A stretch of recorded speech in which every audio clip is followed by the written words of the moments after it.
सेकीची चकती वापरून पाण्याचा गढूळपणा मोजण्यासाठी कोणते पायऱ्यांचे अनुसरण केले जाते?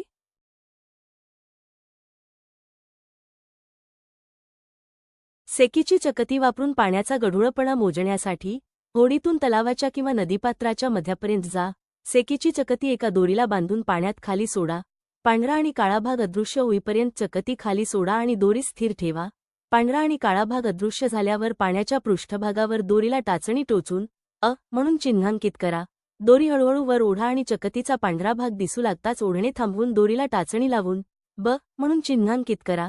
मीटरपट्टी वापरून आणि यांच्यातील लांबी मोजा आणि सरासरी लांबी काढा. आणि यांची बेरीज भागिले 2.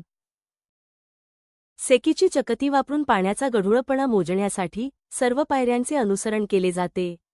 यामध्ये होडीतून तलावाच्या किंवा नदीपात्राच्या मध्यापर्यंत जाणे, सेकीची चकती एका दोरीला बांधून पाण्यात खाली सोडणे, पांढरा आणि काळा भाग अदृश्य होईपर्यंत चकती खाली सोडणे आणि दोरी स्थिर ठेवणे, पांढरा आणि काळा भाग अदृश्य झाल्यावर पाण्याच्या पृष्ठभागावर दोरीला टाचणी टोचून म्हणून चिन्हांकित करणे, दोरी हळूहळू वर ओढणे आणि चकतीचा पांढरा भाग दिसू लागताच ओढणे थांबवून दोरीला टाचणी लावून म्हणून चिन्हांकित करणे, मीटरपट्टी वापरून आणि यांच्यातील लांबी मोजणे आणि सरासरी लांबी काढणे.